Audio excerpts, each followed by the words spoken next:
The first sign of trouble wasn't the wind, which was already trying to peel the shingles off my roof like a stubborn scab. It wasn't the rain, coming down in sheets so dense it felt less like weather and more like the sky was trying to drown the world one subdivision at a time. No, the first real sign of trouble was the hammering on my front door. It was a frantic, percussive beat that cut through the roar of Hurricane Bartholomew with an authority that suggested either desperation or a complete and total detachment from reality. Given my neighborhood, I was betting on the latter. "I've got it!" I yelled, my voice barely carrying over the hum of a dozen computers and the howl of the storm. Inside my garage, or as I preferred to call it, the Maple Creek Community Assistance and Response Nexus, it was a bubble of controlled chaos. My lead volunteer, Maria, a retired ER nurse with nerves of tungsten, was on a headset, her voice a calm and steady anchor in someone else's storm. "No, sir, listen to me. The underpass on Main is already flooded. I don't care what your GPS says. Turn around. I'm routing you through Henderson Avenue now." On the other side of our main console, Leo, a kid half my age with twice my coding talent, was a blur of motion. His fingers danced across 3 keyboards, his eyes scanning a wall of monitors displaying weather patterns, emergency service channels, and a terrifyingly red map of local power outages. "Grid instability in Sector 4, Alex," he said without looking up. "We're gonna lose the whole east side of town soon." "Copy that," I said, navigating around a stack of server blades I still needed to rack. "Keep an eye on the hospital's backup generator status." The hammering came again, louder this time, more insistent. I glanced at the security feed. Of course. 2 figures, shrouded in police-issue rain slickers, looking about as happy to be there as a cat at a swim meet. "Cops," I announced to the room. Maria gave me a questioning look. I just shook my head. "Don't worry, it's just the welcoming committee." I pulled open the heavy door, letting in a gust of wind and water that felt like a physical assault. Standing there were 2 of our county's finest. The older one, Sergeant Miller, had a face etched with the kind of profound weariness that only comes from decades of dealing with the public's nonsense. The younger one, Officer Davies, looked fresh out of the academy, his eyes wide and earnest, still clinging to the belief that he could make a difference by enforcing municipal codes. "Alex," Miller grunted, his voice a low gravel that barely cleared the storm's noise. He didn't say my last name. In a town this size, he didn't need to. "Sergeant," I replied, stepping back to let them into the relative sanity of my garage. "Hurricane keeping you busy?" "You could say that," he said, water dripping from his mustache onto my welcome mat, which ironically read, "Come on in." "We got a call, a disturbance." Davies, ever the diligent rookie, chimed in. "A complaint was filed, sir, regarding an unauthorized commercial operation and excessive noise levels at this residence." I had to bite the inside of my cheek to keep from laughing. I gestured to the wall of glowing monitors, the rhythmic beep of a successful data packet handshake, the calm urgency of Maria's voice. "Officer, the only disturbance here is a Category 4 hurricane, and this isn't a business. Nobody gets paid. We're a non-profit. A hobby, you might say." Davies looked confused, his brain trying to reconcile the words "hobby" with the room-sized server rack humming behind me. Miller, however, just sighed. It was a deep, soul-rattling sigh. He'd seen this movie before. "Look, son," he said, his eyes scanning the professional-grade setup with a flicker of something that might have been grudging respect. "I've got downed power lines, 3 car accidents, and a report of a roof collapse over on the south side. I really don't have time for this, but the call was made, so the call gets answered. So why don't you tell me what this is really about?" I leaned against the doorframe, the wind trying to slam it shut behind me. To understand the sheer, weaponized pettiness that brought two of our county's finest to my doorstep during a natural disaster, Sergeant. You have to go back about 72 hours. It all started with a satellite dish. 72 hours earlier, the sky was a placid, boring blue, and the only wind was the artificial breeze from the HVAC units of my neighbors. I was on my roof, perched precariously on the asphalt shingles, running a final calibration on my new Ka-band satellite uplink. This wasn't some dinky little dish for watching TV. This was a 1.2-meter, auto-tracking beast capable of punching a signal through a tropical storm and pulling down a stable 100 megabits per second. It was the final piece of my redundancy puzzle, ensuring my command center would stay online even if every cell tower and fiber optic cable in the state was torn to shreds. It was, in my humble and entirely correct opinion, a thing of beauty. Ahem. The sound, a dry little cough from below, was unmistakable. I peered over the edge of the roof. There she was. Brenda. Brenda wasn't just the HOA president of Maple Creek Estates. She was its spiritual warden, its guardian of beige conformity. She stood on my perfectly manicured lawn, her arms crossed, her body angled as if my very existence was a personal affront. In one hand, she clutched a thick 3-ring binder, the binder of despair, the holy text of the Homeowners Association. It contained the covenants, conditions, and restrictions that governed every aspect of our lives, from the approved shades of off-white for our mailboxes to the maximum permissible height of our garden gnomes. "Alex," she said, her voice tight with the thrill of a violation discovered. "We need to talk about that." She pointed a perfectly manicured finger at my magnificent dish. I sighed, clipping my multi-tool back to my belt. "Brenda, it's a beautiful day. The birds are singing. Surely you have better things to do than police my roof." "The bylaws are clear," she shot back, flipping open the binder with a practiced snap. She didn't even need to look for the page. She had it memorized. Section 9, Subsection C, Paragraph 4, Decorative Antennas and Satellite Dishes. It states, and I quote, "All such devices must not exceed 39 inches in diameter and must be placed in the least visible location possible." I stared down at her. "This is a 48-inch dish, Brenda, and it's placed for optimal signal acquisition, not for aesthetic appeal to passing motorists." "It's a violation," she insisted. "It's unsightly. It lowers the property values." I slid down the roof a few feet, my boots finding a secure foothold. "Brenda, this dish could be the only thing connecting our entire neighborhood to the outside world if a real emergency hits. Think of it as a community asset." "I think of it as an eyesore," she countered. "The rules are the rules.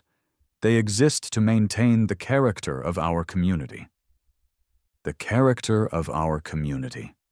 That was her favorite phrase.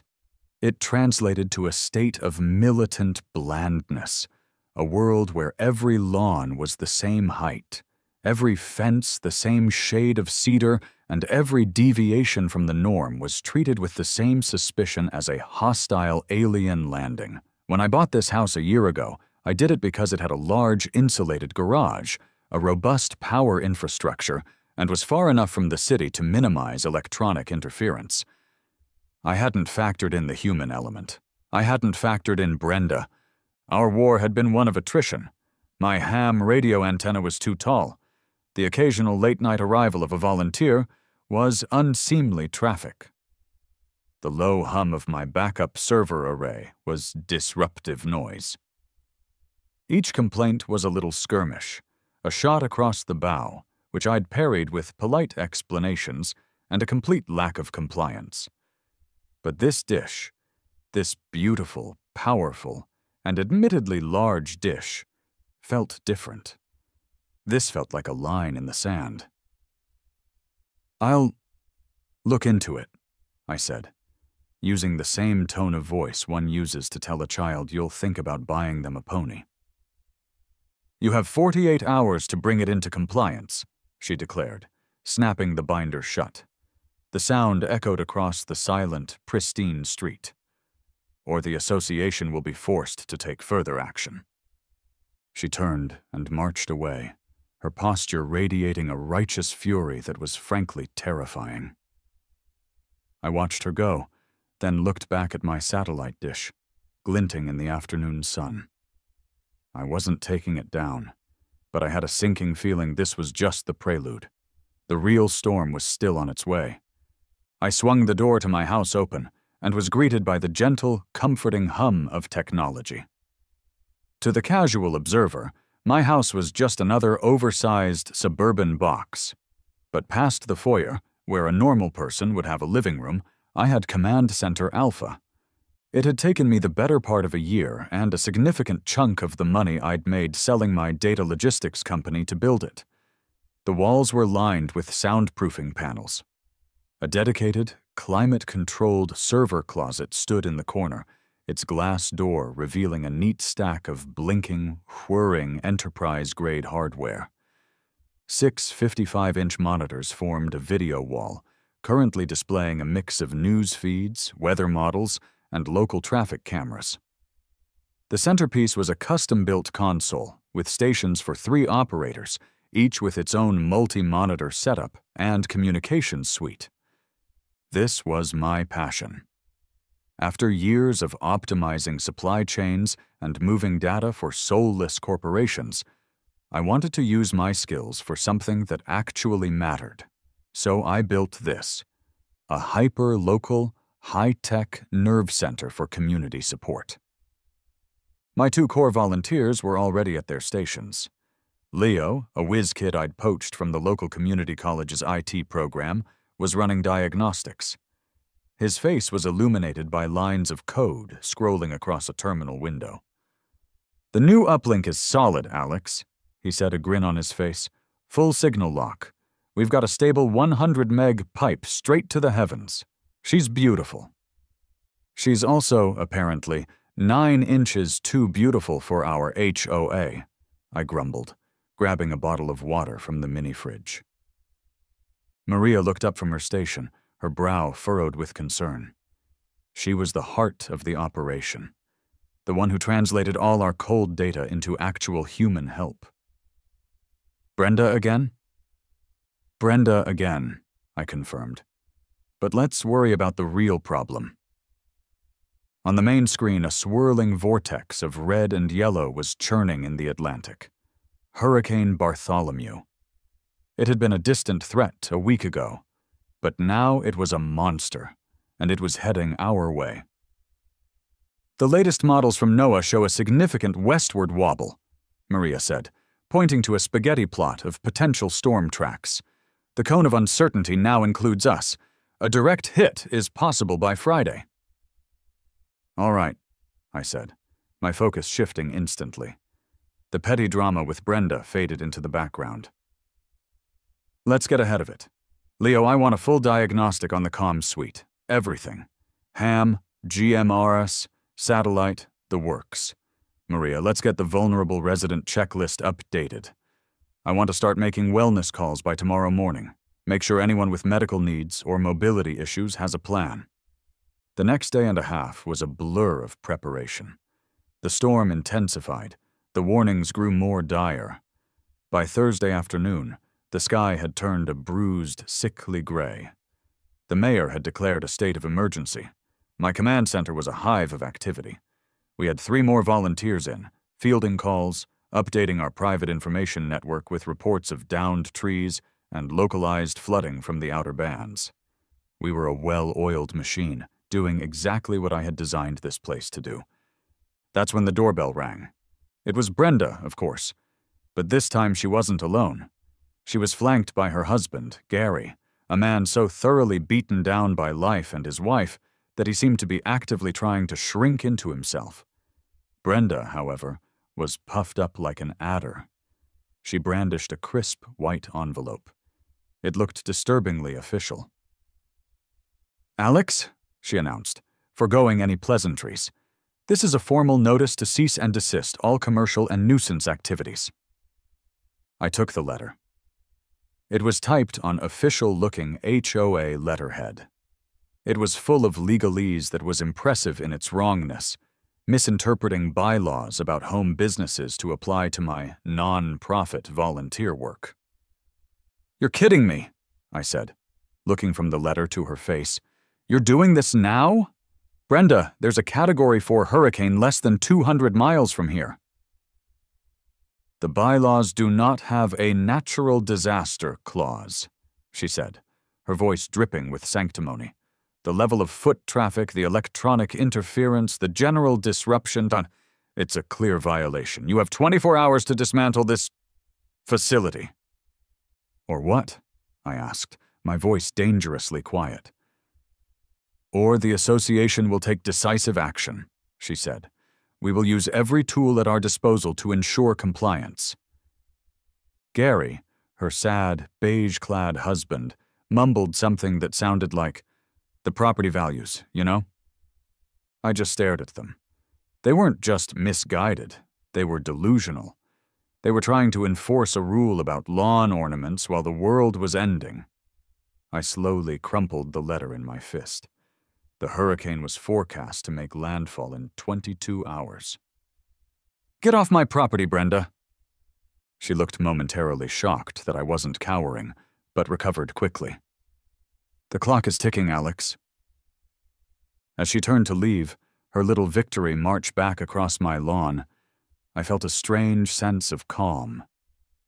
The lines had been drawn, the fight was on, and I was damn sure I was going to win it. This brought me back to the present, standing in my garage with 2 cops, the storm raging around us. "And that," I said, finishing my story for Sergeant Miller, "is why she called you. Because I didn't dismantle my life-saving operation in the face of her cease and desist letter." Sergeant Miller listened to my story with an unnerving stillness, his expression unreadable. Officer Davies, on the other hand, was practically vibrating with procedural conflict. He kept glancing between me, my impressive wall of tech, and the door behind which the storm and the complainant raged. "So, she gave you a letter?" Miller finally said, his gaze sweeping over the console where Maria was now coordinating with a ham radio operator about a blocked road in a rural area with no cell service. He pointed a thumb at the monitor. "And you do this?" "This is what we do," I confirmed. "We fill in the gaps. Hyper-local information.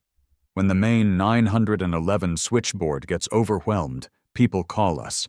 We're a backup, a source of information, a coordination point. We pass everything critical straight to official channels. Your own dispatch has our direct line." Miller's eyes narrowed slightly.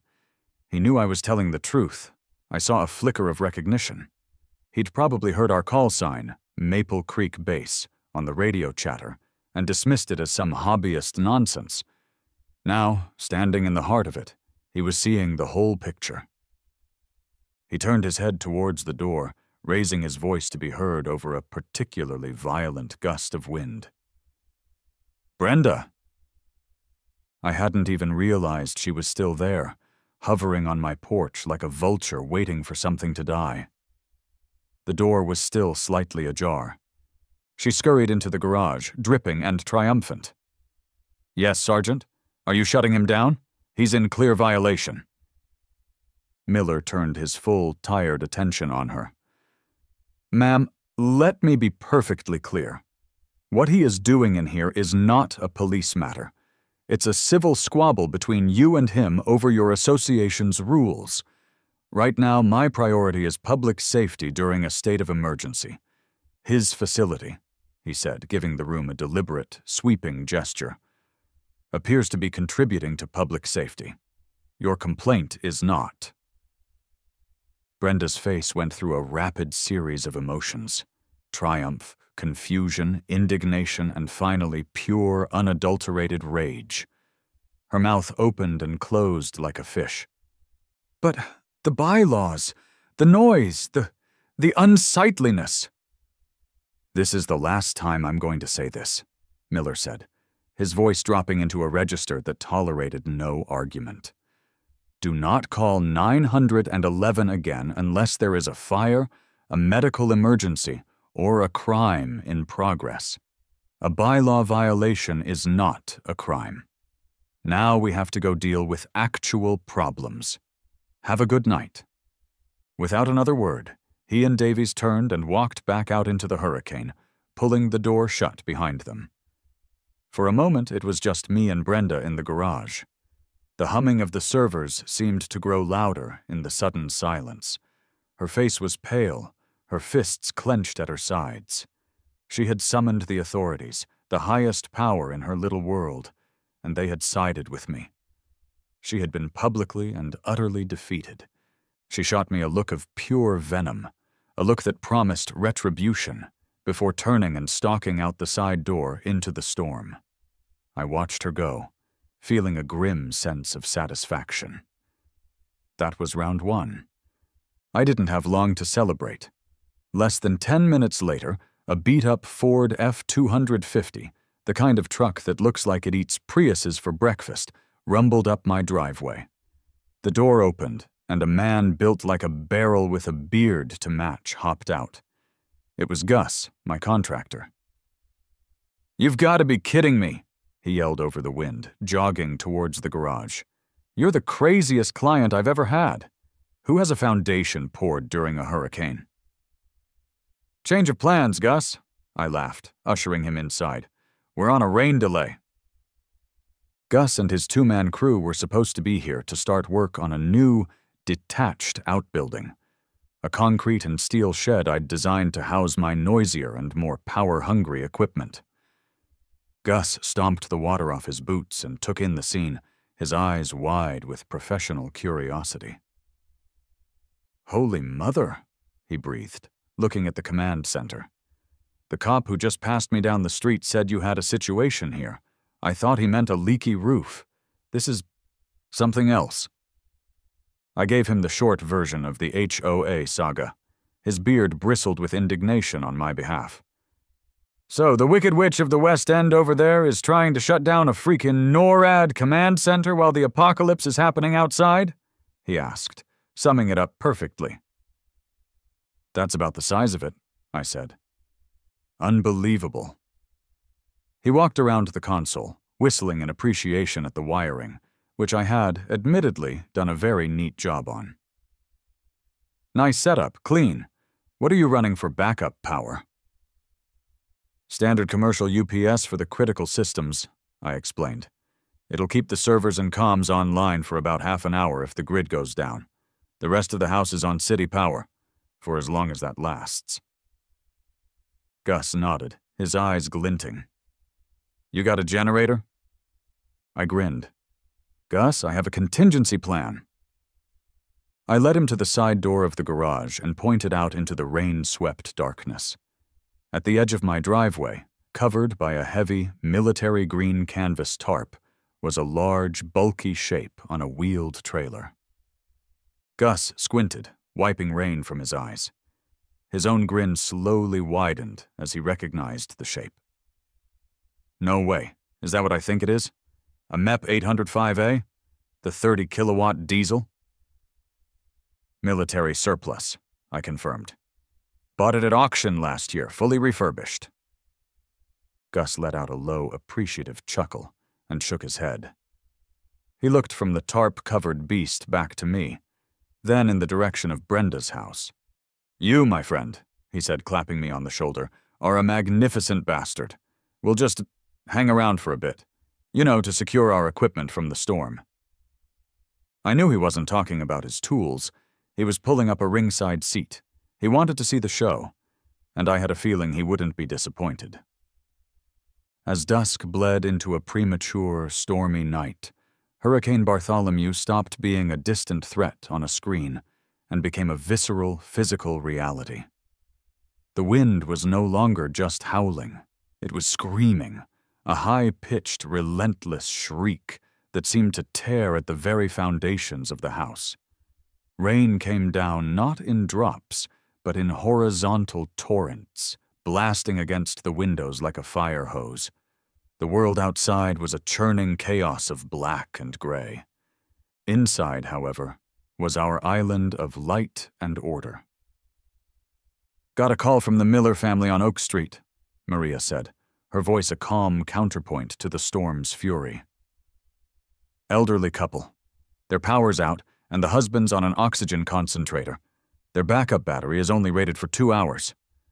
Leo, what's the nearest emergency shelter with confirmed power?" I asked, moving to her side. "That would be Northwood High School," Leo replied instantly, his fingers flying. "But the roads between here and there are a mess. The 5th Street Bridge is flooded." He highlighted a route on a map. "This is the only clear path, but it's winding. They'll need a vehicle that can handle high water." "Patch me through to the county sheriff's dispatch," I ordered. "Tell them we have a priority medical situation and a clear route for a high-clearance vehicle. Give them the names and address." This was the work. This was what it was all for. It wasn't about the cool tech or the fancy gear. It was about this. It was about untangling the chaos, finding a signal in the noise, and connecting a person in need with a person who could help. For the next few hours, that's exactly what we did. We became a nerve center.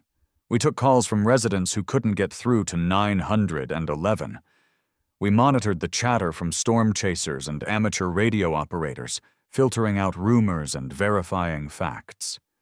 We tracked the storm's eye wall, predicting which sectors of the grid would fail next. We were a small, agile, and effective unit, operating in the blind spots left by the larger, more cumbersome official agencies. Gus and his 2-man crew, having decided my garage was the safest and most entertaining place to ride out the storm, made themselves useful. They brewed coffee, ran spare Ethernet cables, and mostly just watched in awe. "I've built houses that are less organized than this," Gus muttered at one point, watching Leo reroute data packets around a failed network node. Around 9 p.m., the storm reached its peak. The lights flickered violently. The entire house groaned under the assault of a massive gust. "That was a big one," Leo said, his eyes glued to an anemometer feed.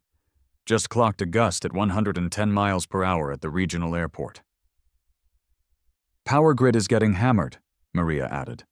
"I'm seeing reports of transformers blowing all over the county." My own house was holding strong, a testament to the city's robust underground power lines, but I knew it was only a matter of time. Neighborhoods all around us were going dark, one by one, their lights vanishing from the map on our screen like dying stars. We were handling a call from a frantic mother whose basement was flooding when it happened. The lights didn't just flicker this time.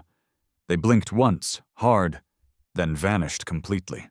For a single, terrifying second, the command center was plunged into absolute blackness and silence, the roar of the storm outside suddenly seeming 10 times louder.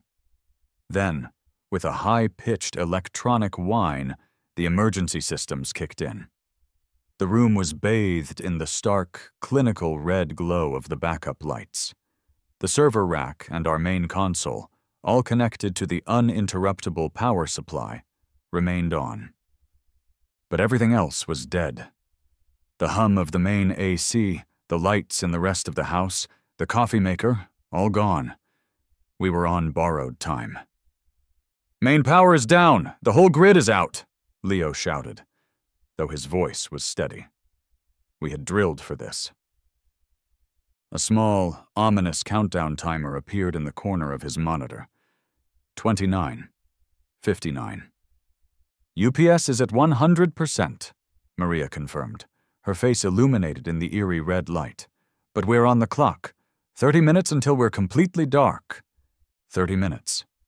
30 minutes until our island of order was swallowed by the storm. 30 minutes until the people relying on us were on their own. My mind raced through our shutdown protocols.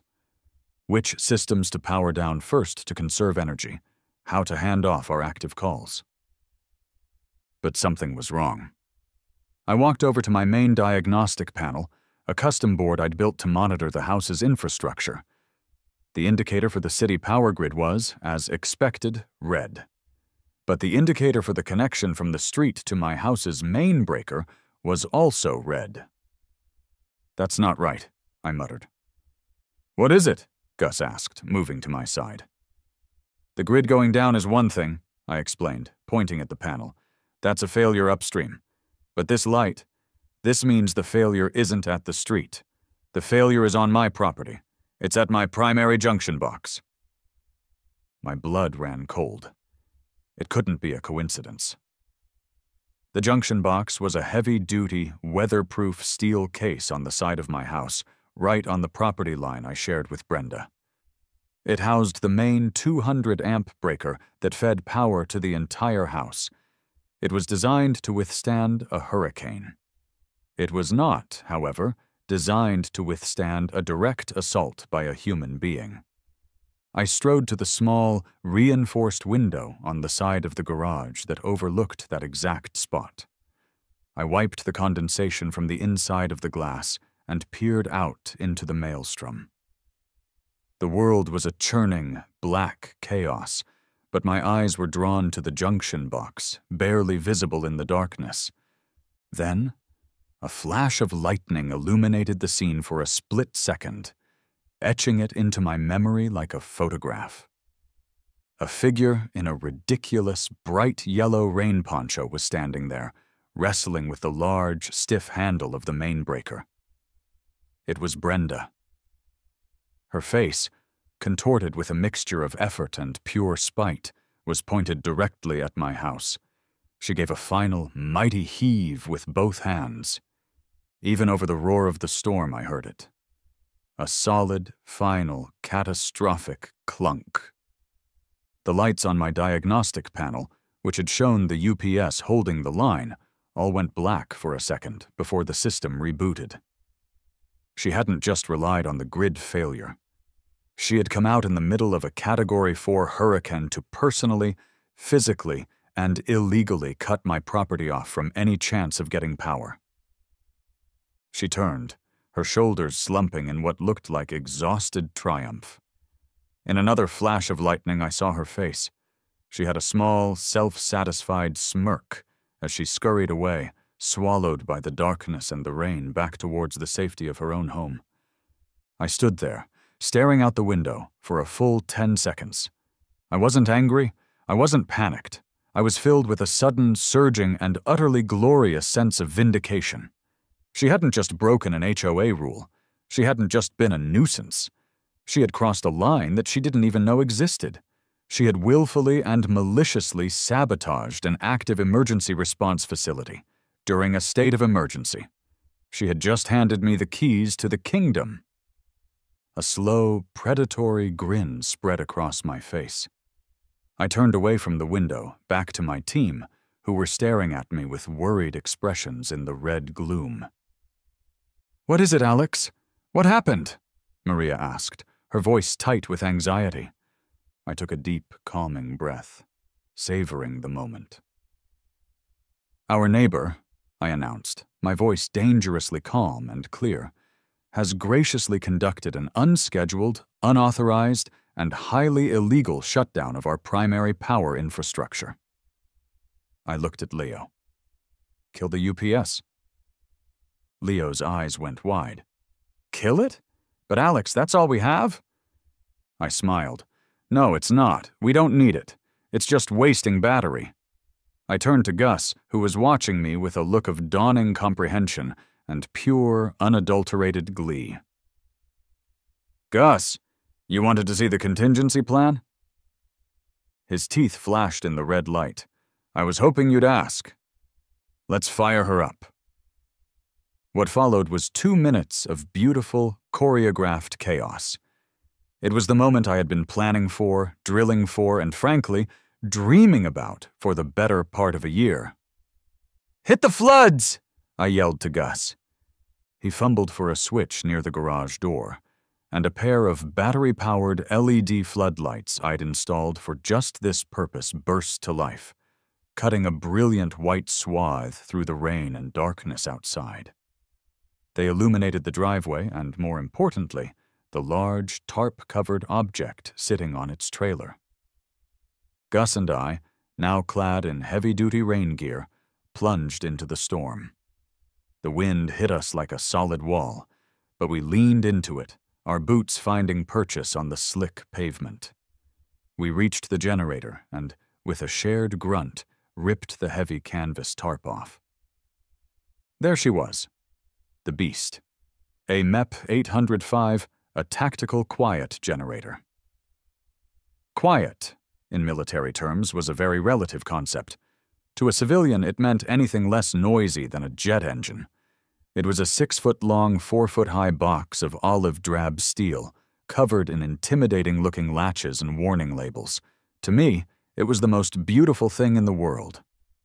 "Pop the fuel line!" I shouted over the wind. Gus, who had clearly worked with this kind of hardware before, needed no further instruction. He unlocked the fuel valve, priming the diesel engine. I, meanwhile, unlatched the main control panel. It wasn't a sleek digital interface. It was a wall of chunky, satisfying, military-grade toggle switches and analog dials, all designed to be operated by a soldier in thick gloves in the middle of a war zone. It was perfect. I began the startup sequence, my hands moving with practiced confidence. "Master power on!" A heavy-duty switch clicked into place with a solid thwack. "Glow plugs engaged!" I held another switch for 10 seconds, warming the engine. The dials on the panel flickered to life, their needles quivering. "Fuel pump on!" Another thwack. I could hear a low whirring as the diesel began to circulate. I looked at Gus. He gave me a thumbs up. I looked over at Brenda's house. Her lights were off, like everyone else's, but I could just make out her silhouette in the window, watching us, watching the prelude to her doom. "Clear!" I yelled, more for dramatic effect than anything else. I flipped the final guarded toggle switch, the one labeled Start. There was a hydraulic whine, a deep cough, and then a chugging sound that rapidly escalated. With a deafening, soul-shaking roar, the 30-kilowatt diesel engine roared to life, belching a triumphant puff of black smoke into the hurricane. The sound wasn't just loud, it was a declaration. It was the sound of pure, unadulterated power, and it cut through the howl of the wind like a chainsaw through silk. The generator settled into a steady, throbbing hum, a deep, bass-heavy thrum that you felt in your teeth. "We have power!" I yelled, watching the voltage meter climb to a stable 240 volts. Inside, Leo was at the main transfer switch, a massive lever on the wall that looked like something out of a Frankenstein movie. Through the window, I saw him look at Maria, who gave him a sharp nod. With both hands, he threw the switch. The effect was instantaneous and glorious. The red emergency lights in the command center vanished, replaced by a clean, brilliant white light that poured out of the garage. Every monitor, every server light, every single fixture in my house blazed to life. My house, which had been a dark shape in a blacked-out neighborhood, suddenly became a beacon. It was lit up like a Christmas tree, a stadium, an oasis of electricity in a world gone dark. I turned, my face wet with rain and a triumphant grin, and looked directly at Brenda's window. Her silhouette was still there, a dark shape against a dark background. She was perfectly still. Even from 50 yards away, in the middle of a hurricane, I could feel her shock. I could feel her impotent rage. The generator hummed its beautiful, deafening song of victory. The game had changed. She had tried to cut my power. So I made my own. For 10 beautiful, blissful minutes, we were a symphony of productivity. With stable, independent power, my command center was operating at a level that even the official county EOC would have envied. We had light, we had coffee brewing, and most importantly, we had an unbreakable link to the outside world. We were a lighthouse in the storm. Of course, it couldn't last. The generator, while tactically quiet, was still a 30-kilowatt diesel engine running in the middle of a residential cul-de-sac. The deep, throbbing hum was a constant, tangible presence. To me, it was the sound of survival. To Brenda, apparently, it was the sound of her final nerve snapping. The telltale flash of red and blue lights cut through the rain again. 2 cruisers pulling up to my house for the second time in one night. Brenda had done it. She'd actually called 911 about a noise complaint during a hurricane. The sheer audacity was almost impressive. Sergeant Miller and Officer Davies emerged from their cars. This time they looked more than just tired. They looked soaked to the bone, haggard, and completely, utterly out of patience. They stomped onto my porch, not even bothering to knock, and pushed the door open. Miller's eyes, red-rimmed and weary, found me. I was standing at the console, holding a fresh, hot mug of coffee, a small luxury made possible by my glorious generator. Brenda was right behind them, having scurried out of her house to plead her case. She had to shout to be heard over the hum of the generator and the storm. "There! You see?" she shrieked, pointing a trembling finger first at the generator outside, then at me. "He's violating every noise ordinance in the county. It's a public nuisance. You have to make him stop. You have to shut him down." Sergeant Miller ignored her completely. His gaze was locked on the generator, then back to my face. He looked at my fully lit house, then around at the pitch-black neighborhood. "All right, Alex," he said, his voice flat and devoid of any emotion. "Walk me through this. What the hell is that?" I took a slow, deliberate sip of my coffee. It was excellent. "That, Sergeant," I said, my voice calm and even, "is a MEP 805A tactical quiet generator. It's a fully licensed and registered piece of equipment. And it is currently running because your complainant, Miss Robinson over there," I gestured with my mug towards Brenda, "illegally trespassed on my property not 15 minutes ago and deliberately, physically, and with malice aforethought, cut the main power feed to this facility." I let that hang in the air for a moment. Davies had his notepad out, but he'd stopped writing and was just staring at Brenda. I pressed on. "An act which, I believe, under state law section 220, subsection B, constitutes willful destruction of utility equipment. An act which, given the active state of emergency and the nature of the work we are doing here, also likely constitutes felony reckless endangerment. And finally, an act which, by disabling a known emergency communication hub, almost certainly constitutes obstruction of emergency services." I took another sip of coffee. "But I'm not a lawyer. You're the police officer. You tell me." The entire dynamic in the room shifted. It was like a change in air pressure. Miller's exhaustion evaporated, replaced by a sharp, focused intensity.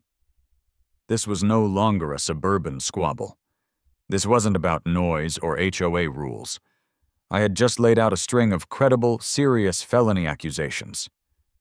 He turned his head slowly, pinning Brenda with a gaze that could have stripped paint. His voice was dangerously soft. "Miss Robinson, did you or did you not tamper with this man's electrical panel?" Brenda stammered, her face ashen. He was breaking the rules, the bylaws, the noise from his computers." Miller's radio crackled to life on his shoulder. A dispatcher's voice, tinny and urgent. "1. Be advised. The information on the Oak Street medical emergency originated from Maple Creek Base. They had a confirmed clear route for EMS." Miller's eyes widened slightly. He looked from his radio to my console where Maria was listening on a scanner, and back to me. Maple Creek Base. It all clicked into place. "Ma'am," he said, his voice now like chips of ice. I am getting live updates on my radio about life-threatening emergencies. Updates that are being routed through this facility. I am going to ask you one more time. Did you cut his power? Behind Brenda, in the doorway of her own home, a pathetic figure appeared. It was her husband, Gary. "Oh, for heaven's sake, Brenda," he wailed, his voice cracking with despair. "Just tell him. He has a generator the size of my car." Brenda's face crumpled. She had been caught. She had been beaten. And she knew, finally, that she was in very, very deep trouble. Sergeant Miller stared at Brenda for a long moment, the silence in the garage thick with her unspoken confession. He finally turned his gaze to me. The question in his eyes was clear. This was my call now. "Do you want to press charges, sir?" he asked, his voice returning to a formal, professional tone. He wasn't talking to Alex, the neighborhood eccentric, anymore. He was talking to the victim of a crime. "Because I have more than enough probable cause to take her into custody right now, for several felonies." Officer Davies snapped his notebook shut, his hand instinctively moving to the handcuffs on his belt. Brenda let out a small, strangled gasp. Her eyes, wide with panic, darted from Miller's stony face to my own. This was the moment, the checkmate. I could send her to jail. I could let her be arrested in her stupid yellow poncho in the middle of a hurricane and be dragged away in front of the entire, currently blacked-out neighborhood. It would be a righteous, resounding victory. But as I looked at her, a small, pathetic, rain-soaked woman whose entire world of petty rules and regulations had just crumbled around her, I didn't feel rage. I felt leverage. Sending her to jail would create paperwork, court dates, and a long, messy legal process. It would make her a martyr in her own mind. I didn't want justice. I wanted victory. A victory so complete, so total, that it would solve my problem not just for tonight, but for all time. "No, Sergeant," I said slowly, savoring each word. "I don't want to press charges. The county's judicial system has enough problems to deal with right now without adding this foolishness." Brenda's shoulders sagged with relief. Miller looked surprised. Gus, standing behind me, looked profoundly disappointed. "But," I continued, holding up a finger, "I do want a solution, a permanent one." I turned, walked over to my desk, and tapped on my keyboard. The laser printer in the corner, powered by the glorious roar of the beast, whirred to life. A single sheet of paper emerged, warm to the touch. I picked it up, along with a pen, and walked back to the group. "This," I said, holding up the document, "is an agreement. A legally binding addendum to the Maple Creek Estates HOA covenants, conditions, and restrictions, specific to this property, Lot 72. I handed it to Miller, who read it over, a slow smile spreading across his tired face. "It grants this property," I explained for Brenda's benefit, "a permanent, irrevocable, and unconditional exemption from any and all bylaws, current or future, concerning noise levels, antennas, or satellite dishes of any size, outbuildings, fences, exterior equipment, and vehicle traffic related to what is defined herein as community emergency and logistical support activities." I laid the paper down on a waterproof Pelican case I used as a makeshift table. "The deal is this," I said, looking directly into Brenda's soul. "You sign this document, right now. Sergeant Miller and Officer Davies will sign as official witnesses. My contractor, Gus, will also sign as a witness. You sign it, and in return, I will forget all about your multiple felonies. I will decline to press charges, and I will tell the sergeant that the matter is resolved to my complete satisfaction." I clicked the pen and placed it on top of the paper. "You don't sign it," I added, my voice hardening, "and I will pursue charges to the fullest extent of the law. I have it all on a high-definition security camera, by the way, the one you walked right in front of." It was a total bluff. The camera angle was terrible, but she didn't know that. Brenda stood there, trapped. She looked at the paper. She looked at the cops. She looked at her husband, Gary, who was frantically nodding his head, pleading with his eyes for her to just sign the damn thing. She looked at the generator, humming its incessant, triumphant song in the rain. Her reign of terror was over, and all she had to do was sign the official notice of her unconditional surrender. With a trembling hand, she took the pen. Her signature was a spidery, defeated scrawl. Gus stepped forward and signed his name with a flourish, grinning like a Cheshire cat. Miller and Davies added their signatures and badge numbers, making it official. Miller handed the signed document to me. It was the most beautiful piece of paper I had ever seen. "Is the matter resolved, sir?" Miller asked formally. I folded the paper carefully and tucked it into my shirt pocket. "Yes, Sergeant," I said, giving him a warm smile. "Completely. Thank you for your time." As dawn broke, the hurricane moved on, leaving behind a world that was washed clean and thoroughly battered. The sky was a strange, bruised purple, but the wind had died down to a gentle breeze. The only unnatural sound was the steady, reassuring hum of my generator. My command center had run flawlessly through the night, a small beacon of order in the chaos. The aftermath was predictable. The local news, hungry for a feel-good story after a night of destruction, descended on my house. They called me a community hero, a high-tech Good Samaritan. I gave a modest interview, making sure to praise the tireless work of my volunteers, Leo and Maria. In the background of every shot, my beautiful, non-compliant satellite dish was aimed proudly at the sky. Brenda's house, I noted with satisfaction, remained dark and silent, her curtains drawn. A few days later, Gus and his crew came back. "All right, magnificent bastard," he said, clapping me on the back. "Let's give the beast a proper home, no charge." "What? Gus, I can't let you do that." "Nonsense," he said, waving off my protest. "Consider it my contribution to the cause, and a thank you for the best live entertainment I've had in years. We'll build you a soundproofed, reinforced concrete enclosure, permanent, vented. Your neighbors will never hear a thing." He winked. "It's about being a good neighbor, right?" We spent the next week building the ultimate housing for my generator. It was overkill, of course. It was perfect. Life in Maple Creek Estates settled into a new kind of normal. A few weeks after the storm, "A for Sale" sign went up on Brenda and Gary's lawn. Apparently, the humiliation, followed by the quiet ostracism from neighbors who had learned what she'd done, was too much to bear. I can't say I shed a tear.